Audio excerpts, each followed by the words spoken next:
Alam mo ba na minsan mas okay pa palang magpanggap na hindi ka matalino kaysa ipakita kung gaano ka talaga kagaling? Oo, parang ang weird pakinggan, pero ito ang totoo.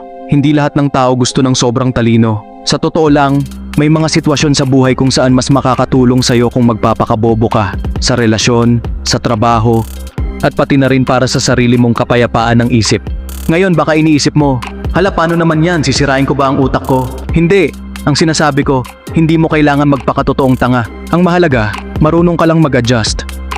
Yung tipong alam mo kung kailan ka magpapakasimple para hindi ka masyadong intimidating sa ibang tao. Sa video na ito, pag-uusapan natin ang 3 paraan kung paano ang pagiging mukhang tanga ay pwedeng makatulong sa'yo para magtagumpay sa buhay. Ready ka na ba? Simulan na natin. Part 1. Bakit mas okay magpakasimple sa relasyon at trabaho?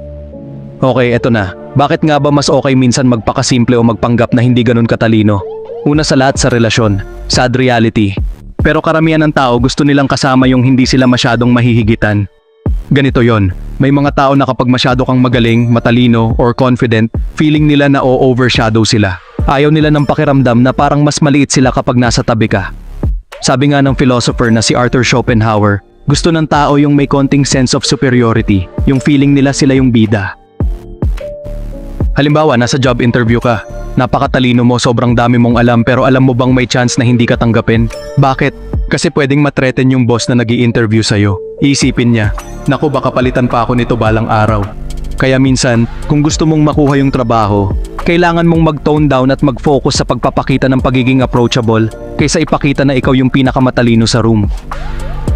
Ngayon sa social life naman ganun din.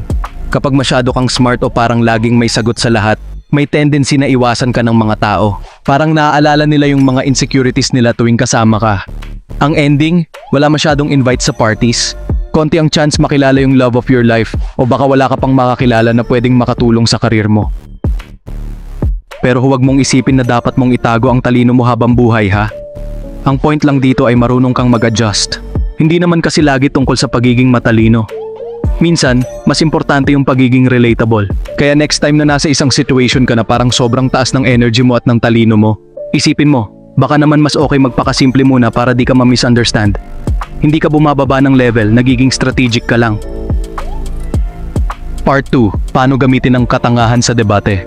Ngayon, pag-usapan naman natin ang paggamit ng katangahan bilang ultimate weapon kapag nasa debate ka. Oo, narinig mo yan ng tama. Pwedeng maging lethal weapon ang pagpapakabobo.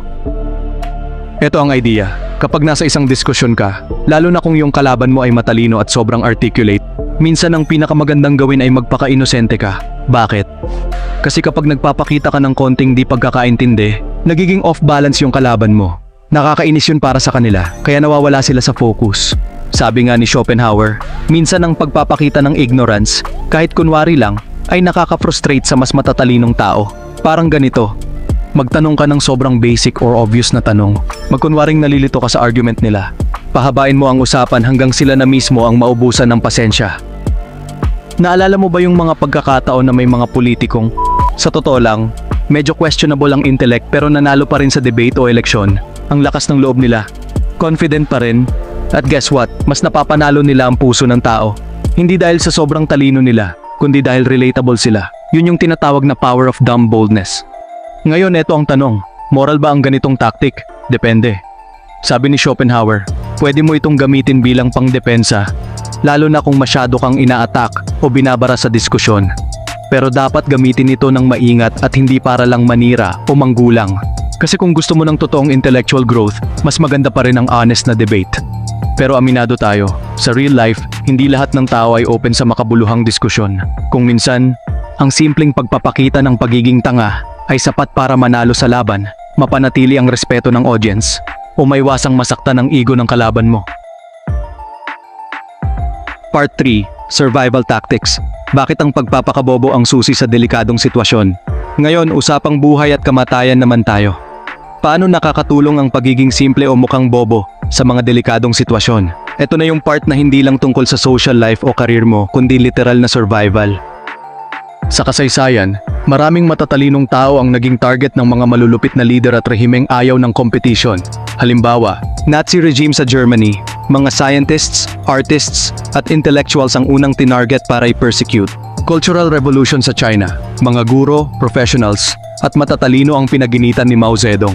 Soviet Russia. Sa panahon ni Lenin at Stalin, maraming intellectuals ang pinapatay dahil sa takot na maging banta sila sa gobyerno. Ang pattern, kapag masyado kang matalino, ikaw ang unang tinitira. Pero yung mga taong marunong magpanggap na ordinaryo o mukhang walang banta, nakakalusot. Sabi nga ng Japanese proverb, "The nail that sticks up will be hammered down." Ibig sabihin kapag masyado kang outstanding or napapansin, ikaw yung unang tatamaan. Kaya minsan, mas okay ang mag-blend in. Kung nasa gitna ka ng delikadong sitwasyon, mas mabuti nang magmukhang inutil kaysa maging obvious na ikaw yung pinakamatalino o pinaka-competent. Eto pa, sa mga hostage situations o panahon ng digmaan, yung mga tinatawag na useless o parang walang kwenta, madalas naiiwan sa likod. Hindi sila binibigyang pansin. Survival tactics yun. Pero kung masyado kang nagpapakita ng talino o kakayahan, baka ikaw pa yung unang gamitin o isakripisyo. Kahit sa hayop, makikita mo rin to. Yung mga less intelligent species tulad ng cockroach, buhay na buhay pa rin hanggang ngayon kahit saan mo sila dalhin. Samantalang yung mga matatalino, madalas endangered species. Ang point dito, hindi palaging tungkol sa pagpapakita ng lakas o talino. Minsan, ang sikreto sa survival ay ang pagiging strategic, ang marunong magtago ng galing mo kung kinakailangan. Part 4, ang mga bonus na benepisyo ng pagpapakabobo. So, eto na ang pinakahuling part ng usapan natin. Nabanggit na natin kung paano makakatulong ang pagpapakabobo sa relationships, debates, at kahit sa survival. Pero alam mo ba, may mga bonus benefits din ito na pwedeng magpabago sa pananaw mo sa buhay. Unang-una, less stress. Kapag hindi mo masyadong ini-stress ang sarili mo sa mga bagay-bagay, mas magiging relaxed ka. Sabi nga, ignorance is bliss. Halimbawa, kung hindi mo masyadong iniisip ang malalaking existential questions, yung tipong, ano ba ang purpose ko sa buhay o paano ko mababago ang mundo, mas magiging kontento ka sa simpleng joys ng araw-araw.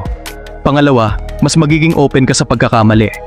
Kapag hindi ka takot magkamali o magmukhang tanga, mas natututo ka. Sabi nga nila, ang taong hindi takot magtanong o magpanggap na walang alam, madalas natututo ng mas mabilis. Pangatlo, mas creative ka.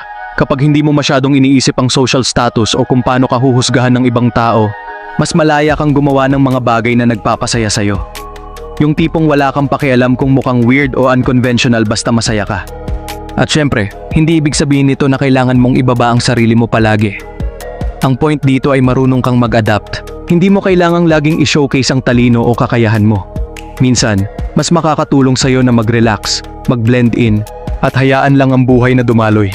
So yun na yun, tandaan mo, hindi ibig sabihin ng pagiging mukhang tanga ay totoong tanga ka. Ang mahalaga, marunong kang pumili ng tamang sitwasyon para ipakita kung gaano ka katalino o magpakasimple.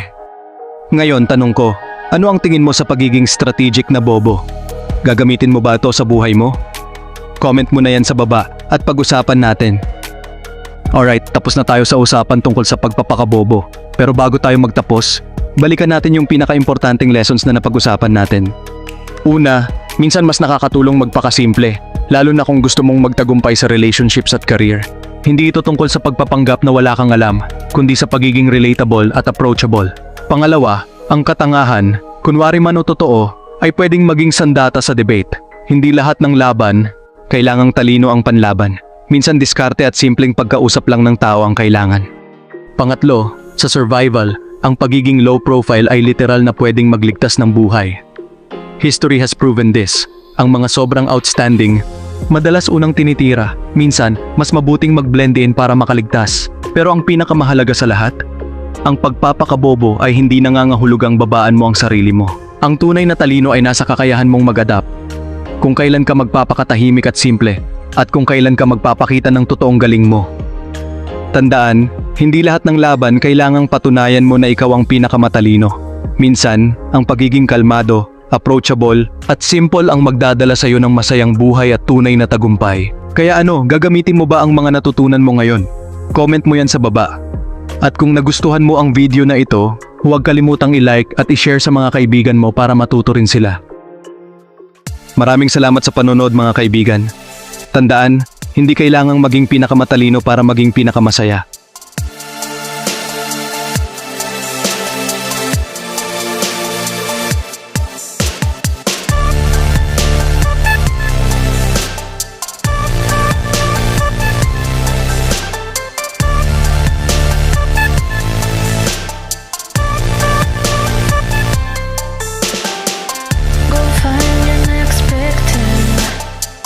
close my eyes.